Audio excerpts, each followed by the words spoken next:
نحمده ونستعينه ونستغفره ونعوذ بالله من شرور أنفسنا ومن سيئات أعمالنا من يهده الله فلا مضل له ومن يضلل فلا هادي له ونشهد أن لا إله إلا الله وحده لا شريك له ونشهد أن محمدا عبده ورسوله اللهم صل على محمد وعلى آل محمد كما صليت على إبراهيم وعلى آل إبراهيم إنك حميد مجيد اللهم بارك على محمد وعلى آل محمد كما باركت على إبراهيم وعلى آل إبراهيم إنك حميد مجيد أما بعد فإن خير الحديث كتاب الله وخير الهدي هدي محمد صلى الله عليه وسلم وشر الأمور محدثاتها وكل محدثة بدعة وكل بدعة ضلالة وكل ضلالة في النار أعوذ بالله من الشيطان الرجيم من همزه ونفخه ونفسه بسم الله الرحمن الرحيم يا أيها الذين آمنوا كتب عليكم الصيام كما كتب على الذين من قبلكم لعلكم تتقون سبحانك لا علم لنا إلا ما علمتنا إنك أنت العليم الحكيم رب اشرح لي صدري ويسر لي أمري واحلل عقدة من لساني يفقهوا قولي اللهم انفعنا بما علمتنا وعلمنا ما ينفعنا وزدنا علما ينفعنا وزدنا علما رب يسر ولا تعسر وتمم بالخير رب يسر ولا تعسر وتمم بالخير رب يسر ولا تعسر وتمم بالخير ہر قسم کی حمد و ثنا، تعریفات، تسبیحات، تحلیلات، توصیفات، تحمیدات، تکبیرات اور بڑائیاں اللہ وحدہ لا شریک کی ذات کے لیے لائق زیبا ہے۔ رب العالمین واحکم الحاکمین، جو تمام کائنات کا اکیلا خالق، اکیلا مالک، اکیلا رازق، اکیلا مدبر اور اکیلا مربی اور پالنہار ہے، اور عبادات کی تمام انواع محض اللہ وحدہ لا شریک کی ذات کے لیے مختص کی جاتی ہے۔ اللہ رب العالمین نے اپنی عظیم و مرتبت کتاب میں ارشاد فرمایا ہے کہ یا ایھا الذین آمنوا کتب علیکم الصیام کما کتب علی الذین من قبلکم لعلکم تتقون، کہ ایمان والوں تم پر روزے فرض کر دیے گئے ہیں جس طرح سابقہ امتوں پر فرض کیے گئے تھے، تاکہ تم پرہیزگار بن جاؤ، متقی بن جاؤ۔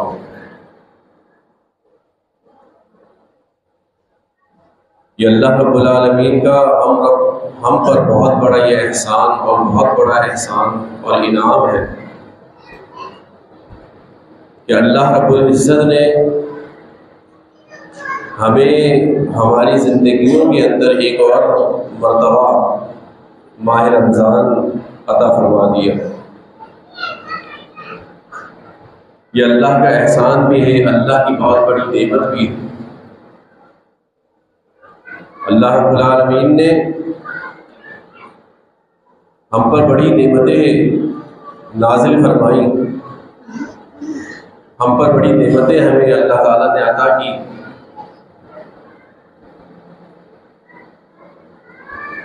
ہمارا مسلمان ہونا یہ بھی ایک عظیم الشان نعمت، توحید پرست ہونا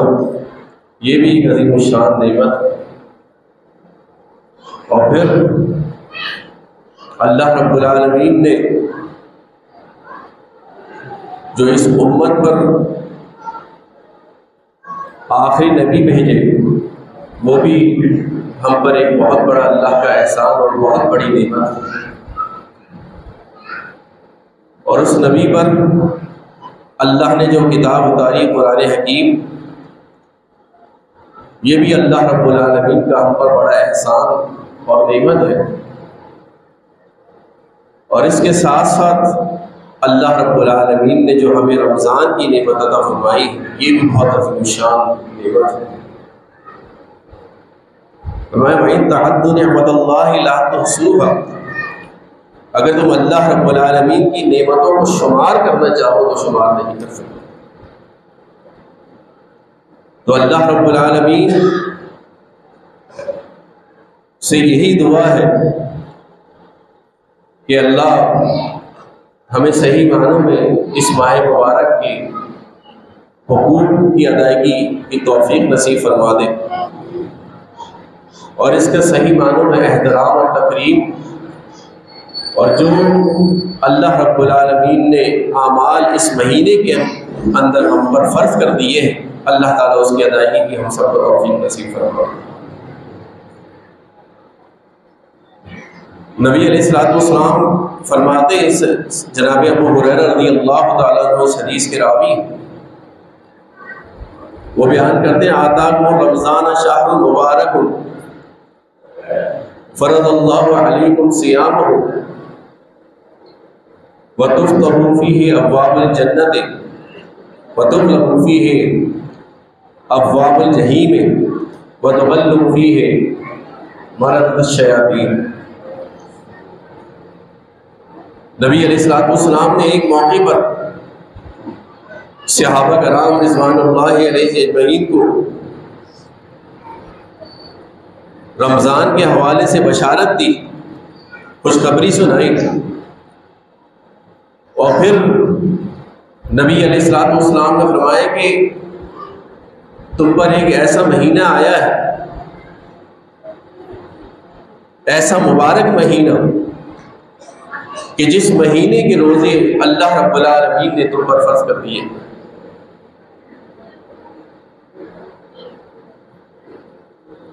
اور اس مہینے میں اللہ رب العالمین جنت کے دروازوں کو کھول دیتا ہے، جہنم کے دروازوں کو بند کر دیتا ہے، اور سرکش شیاطین کو جکڑ دیا جاتا ہے۔ للہ فیہ لیلۃ خیر من الف شہر، اللہ کے پیغمبر فرماتے ہیں کہ اس مہینے میں ایک ایسی رات ہے جو 1000 مہینوں سے بہتر ہے، افضل۔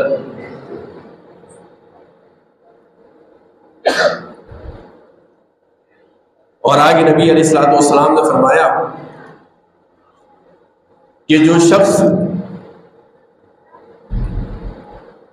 اس کی حرمت سے محروم رہ گیا، اصل میں وہی محروم،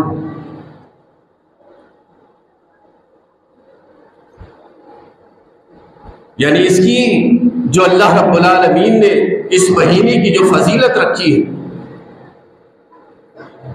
جو اللہ رب العالمین نے اس مہینے کے اندر اعمال کرنے میں جو اللہ رب العالمین نے جو فضیلتیں رکھی ہے، اگر وہ شخص ان فضیلت کو نہ پائے تو اصل میں وہی محروم شخص ہے۔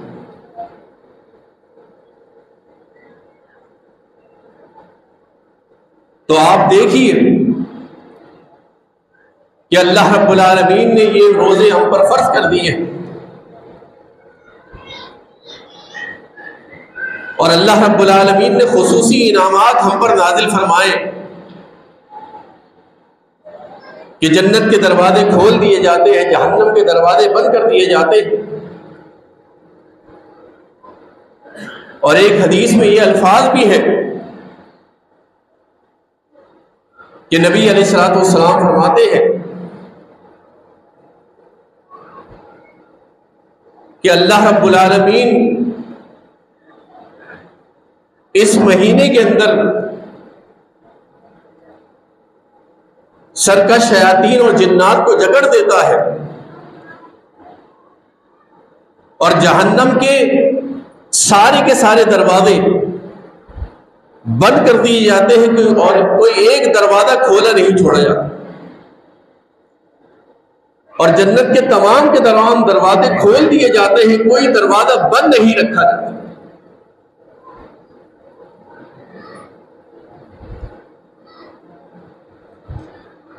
جنت کے اور جہنم کے جو دروازے اللہ رب العالمین نے اس دین حنیف نے جو ہمیں بیان فرمائے ہیں، شریعت نے جو بتایا ہے، جہنم کے 7 دروازے ہیں، ساتوں کے ساتوں دروازے اللہ تعالیٰ بند کر دیتا ہے، اور جنت کے 8 دروازے 8 کے 8 دروازے اللہ رب العالمین کھول دیتا ہے۔ یہ اللہ رب العالمین کا ہم پر بہت بڑا احساس، بہت بڑا اللہ رب العالمین کا ہم پر کرم ہے کہ اس نے ہمیں اس عظیم نعمت سے نوازا ہے۔ میرے بھائیوں، میرے دوستوں، یہ وہ عظیم ترین عمل ہے کہ جس کو اختیار کرنے سے اللہ رب العالمین نے جنت کا وعدہ کیا۔ صحیح مسلم کے اندر روایت موجود ہے، حدیث میں آتا ہے اللہ کے پیغمبر صلی اللہ علیہ وسلم کے پاس ایک اعرابی آیا، اور آنے کے بعد وہ عرض کرتا ہے کہ اللہ کے پیغمبر صلی اللہ علیہ وسلم کوئی ایسا عمل بتائیں جس کو اختیار کرنے سے اللہ رب العالمین مجھے جنت عطا فرما دے۔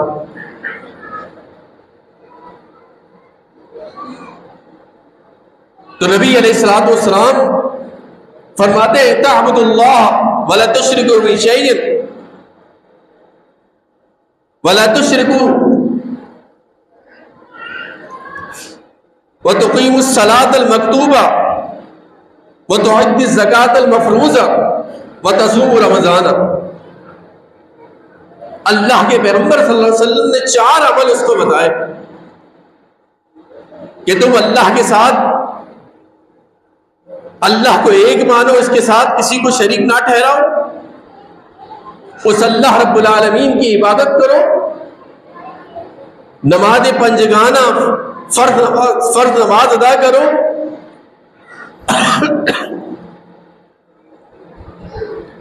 اور زکوٰۃ ادا کرو، اور ماہ رمضان کے روزے رکھو۔ یہ 4 کام اللہ کے پیغمبر صلی اللہ علیہ وسلم نے اس کو بتایا۔ اس شخص نے کہا کہ والذی نفسی بیدیہ، اس ذات کی قسم جس کے ہاتھ میں میری جان ہے، اللہ کے پیغمبر صلی اللہ علیہ وسلم اس سے نہ کچھ کمی کروں گا، نہ بڑھوتی کروں گا، نہ اضافہ کروں گا، نہ کمی کروں گا۔ اور یہ کہہ کے وہ چل دیا۔ اس کے جانے کے بعد نبی علیہ الصلوۃ والسلام نے کیا ارشاد فرما دیا؟ اللہ کے پیغمبر صلی اللہ علیہ وسلم نے اس کے لیے جنت کا پروانہ، جنت کا سرٹیفکیٹ اللہ کے پیغمبر صلی اللہ علیہ وسلم نے اس کے لیے ارشاد فرما دیا کہ من سرہ ان ينظر الى رجل من اہل الجنت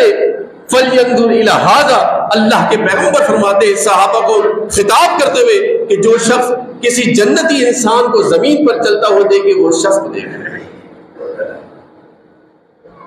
تو یہ سارے انعامات جگہ جگہ اللہ رب العالمین نے جنت کے وعدے کیے ہیں۔ اللہ رب العالمین نے بڑے فضائل اللہ رب العالمین نے نازل فرمائے اس ماہ رمضان کے حوالے سے۔ تو ہمارے ان فضائل کو حاصل کرنے کے لیے اور اپنے روزے کی تحفظ کے لیے ہمیں کچھ اعمال اختیار کر دیں، تاکہ ان اعمال کو اختیار کر کے ہم صحیح طور پر اللہ رب العالمین کی جنت کے مستحق بن سکیں۔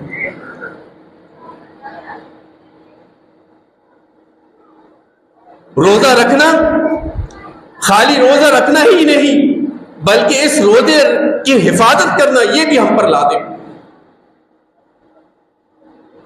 اگر ہم روزہ رکھتے ہیں اور اس کے باوجود بھی جھوٹ بھی بولتے ہیں، اس پر عمل بھی کرتے ہیں،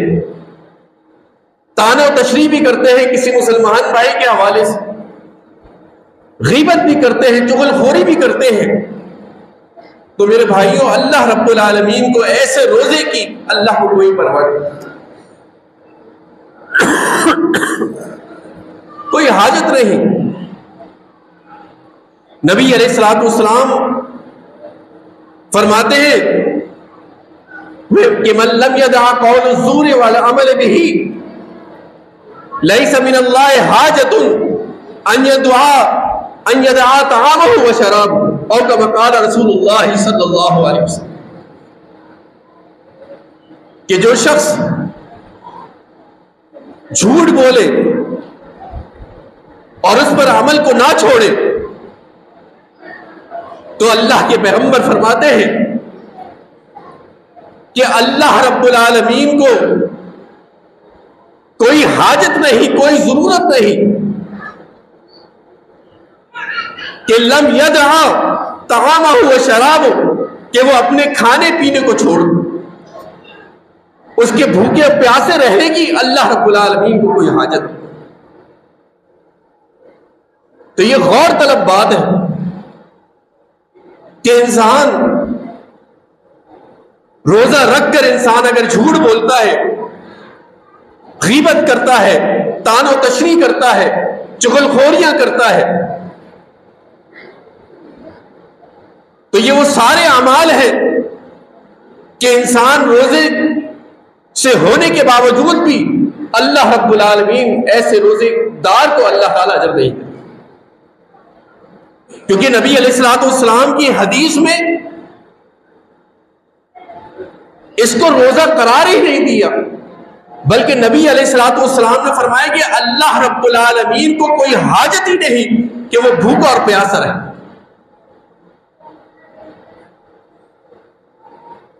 اور اسی طرح ایک اور حدیث میں نبی علیہ الصلوۃ والسلام فرماتے ہیں، اللہ کے پیغمبر نے فرمایا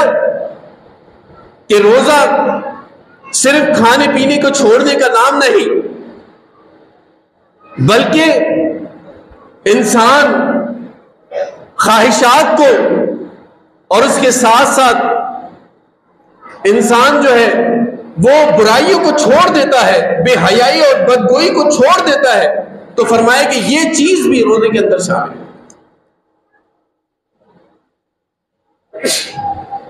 یہ عمل بھی روزے کے اندر شامل ہے کہ اگر انسان روزہ رکھنے کے باوجود ان عمل کو نہیں چھوڑتا تو ایسے روزے کو اللہ رب العالمین قبول نہیں فرماتا۔ آج ہم غور کریں کہ ہمارے روز و شب کس انداز سے گزر رہے ہیں۔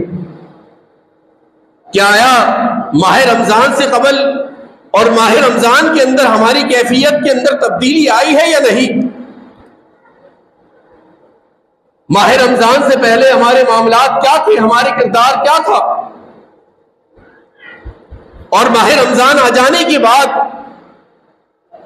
ہم نے اپنے آپ کو کس انداز سے، ہمارے اعمال کیسے ہیں، کیا ہم نے اپنے اعمال کی اصلاح کی ہے یا نہیں؟ کیا ہم نے اس ماہ رمضان کی تحریم، اس کی تکریم کی ہے یا نہیں؟ میرے بھائیوں، میرے دوستوں، آج یہی وجہ ہے کہ ہم روزے رکھتے ہیں،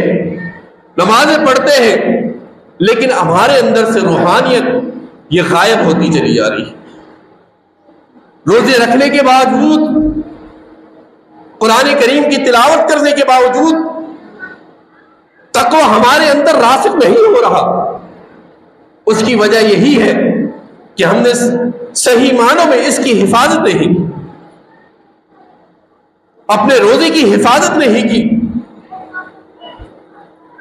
کیونکہ جو شخص اپنے روزے کی حفاظت کرتا ہے اللہ رب العالمین نے انعامات اسی کے لیے مقرر کر رکھے۔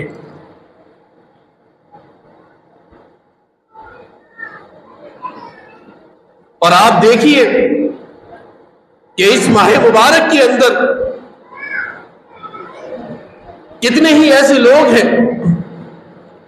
جو بغیر کسی شرع عذر کے روزے کو چھوڑ رہے ہیں، وہی روٹین میں کھانا پینا، اٹھنا بیٹھنا، سونا جاگنا، وہی ترتیب ماہ رمضان کی آمد ان پر کسی قسم کا کوئی اثر نہیں کرتی۔ میرے بھائیوں، میرے دوستوں، تین قسم کے لوگ ہیں۔ ایک وہ لوگ ہیں کہ جب ماہ رمضان آتا ہے تو وہ اللہ کی عبادت میں لگ جاتے ہیں اور اسی کو راضی کرنے کے لیے کوشش کرتے رہتے ہیں اور اللہ رب العالمین سے دعائیں کرتے رہتے ہیں کہ یا اللہ ہمارے ان اعمال کو اپنی بارگاہ میں مقبول و منظور فرما لے۔ ایک لوگوں کی قسم یہ ہے، اور دوسری قسم وہ ہے کہ جن کا معاملہ یہ ہے کہ ماہ رمضان آیا اور آنے کے بعد چلا گیا اور ان کے اندر کوئی تبدیلی نہیں ہے۔ اور تیسری قسم لوگوں کی وہ ہے کہ ماہ رمضان آنے کے بعد ان کے روزے بھی رکھتے ہیں، اعمال بھی کرتے ہیں، لیکن اس کے باوجود بھی برائیاں نہیں چھوڑتے، اس کے باوجود بھی وہ برائی نہیں چھوڑتے۔ تو میرے بھائیوں، میرے دوستوں، اصل میں وہی لوگ کامیاب ہیں جو صحیح معنوں میں اپنی اصلاح کر لیتے ہیں،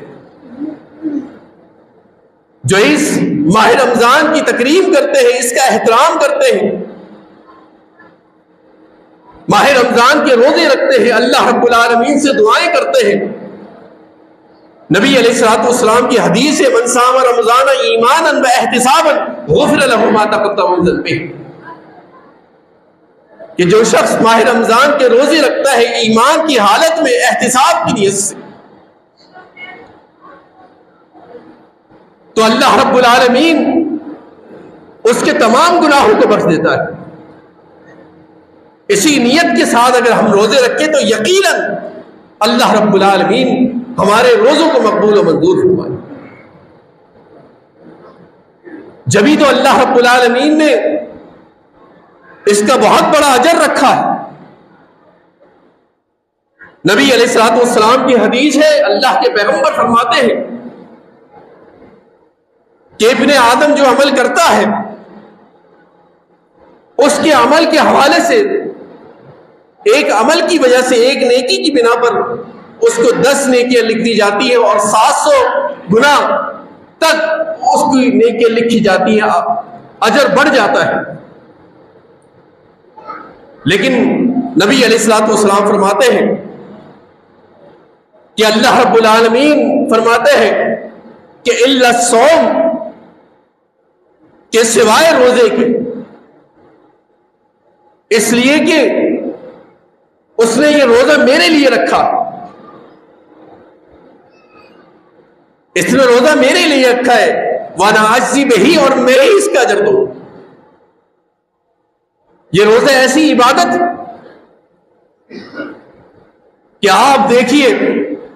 انسان نماز پڑھتا ہے، صدقہ خیرات کرتا ہے، زکوٰۃ دیتا ہے، نیکی کے اعمال کرتا ہے، تو اللہ رب العالمین کے پیغمبر صلی اللہ علیہ وسلم کی حدیث کے مطابق اس کو جو اجر ملتا ہے 700 گنا تک ملتا ہے۔ لیکن اللہ رب العالمین نے روزے کے حوالے سے فرمایا کہ روزہ میرے لیے ہے۔ جب انسان روزہ رکھتا ہے اور روزہ کس انداز سے، کہ وہ صرف روزے کی نیت کر لیتا ہے، اس نیت کی وجہ سے وہ روزے میں شامل ہو جاتا ہے، روزے میں شامل ہو گیا، روزہ رکھ لیا، اب اس کے اس عمل کا کسی کو علم نہیں، نہ اہل خانہ کو علم ہے، نہ اہل محلہ کو علم ہے، یہاں تک کہ اللہ کے فرشتے کو بھی اس کا علم نہیں۔ اللہ رب العالمین نے فرمایا کرامن کاتبین یعلمون ما تفعلون، کہ یہ کرامن کاتبین ہیں، تمہاری نیکیوں کو لکھ رہے ہیں جو کچھ تم کر رہے ہیں، یہ ساری نیکیاں لکھی جا رہی، لیکن جب انسان روزہ رکھتا ہے تو اللہ رب العالمین نے یہ ارشاد فرما دیا کہ یہ روزہ میرے لیے ہے، وانا اجزی بہی، اور اس کا اجر بھی میں ہی دوں، اس کا اجر بھی میں ہی دوں گا۔ آپ سوچئے کہ کتنا اللہ رب العالمین نے اجر رکھا، آج اس اجر کو ہم ضائع کر دیں جھوٹ بول کر، بہتان تراشی کی وجہ سے، چغل خوری کی وجہ سے، غیبتوں کی وجہ سے، طعن و تشنیع کی وجہ سے، گناہوں کی وجہ سے۔ میرے بھائیوں، میرے دوستوں، اس روزے کی برکات اسی وقت حاصل ہو سکتی ہے کہ جب ہم صحیح معنوں میں اس کی حفاظت کریں، اور اس کا تعلق اس صیام کا قیام کے ساتھ بھی ہے، کیونکہ نبی علیہ الصلوۃ والسلام نے فرمایا من صام رمضان ایمانا و احتسابا غفر له ما تقدم من ذنبه۔ دوسری روایت میں نبی علیہ الصلوۃ والسلام نے فرمایا کہ من قام رمضان ایمانا و احتسابا غفر له ما تقدم من ذنبه، کہ جس شخص نے ماہ رمضان کا قیام کیا ایمان کی حالت میں اور احتساب کی نیت سے، تو اللہ رب العالمین اس کے تمام سابقہ گناہوں کو بخش دے گا، سارے گناہوں کو اللہ تعالیٰ بخش دے گا۔ تو یہ اہم ترین ذریعہ ہے، اس ماہ مبارک کا روزہ رکھنا، اس کا قیام کرنا، یہ اہم ترین بخشش کا ذریعہ ہے۔ بغیر کسی شرعی عذر کے روزے کو ترک کرنا یہ بہت بڑی ہلاکت ہے۔ نبی علیہ الصلوۃ والسلام کی حدیث میں آتا ہے، مختصراً میں عرض کرتا ہوں، اللہ کے پیغمبر صلی اللہ علیہ وسلم کو خواب دکھایا گیا تھا، اس خواب میں روزہ خوروں کا حال، اللہ کے پیغمبر فرماتے ہیں کہ میں نے دیکھا کہ وہ الٹے لٹکے ہوئے ہیں اور ان کی باچھوں کو چیرا جا رہا ہے۔ جب میں نے یہ پوچھا یہ کون لوگ ہیں تو مجھے بتایا گیا کہ اللہ کے پیغمبر یہ وہ لوگ ہیں جو روزے کے ایام کے اندر بھی روزہ خوریاں کرتے تھے، روزہ خوریاں کرتے تھے۔ تو میرے بھائیوں، میرے دوستوں، یہ اللہ رب العالمین نے ہم پر فرض کر دیے بغیر کسی شرعی عذر کے روزہ ترک نہ کیجیے، اور اللہ رب العالمین کا یہ ہم پر بہت بڑا احسان ہے کہ موسم بھی الحمدللہ بڑا معتدل موسم، اور اگر دیکھا جائے تو تقریباً 13 گھنٹے کا روزہ، یہ کوئی بڑا روزہ نہیں، یہ اللہ رب العالمین کا بہت بڑا فضل ہے ہم پر۔ تو میرے بھائیوں، میرے دوستوں، اس کی ادائیگی کی اللہ رب العالمین سے توفیق طلب کریں اور اپنی اولادوں کو بھی اس کے حوالے سے تربیت دے۔ اللہ رب العالمین ہمیں صحیح معنوں میں عمل کی توفیق نصیب فرما دے۔ وآخر دعوانا ان الحمد للہ رب العالمین۔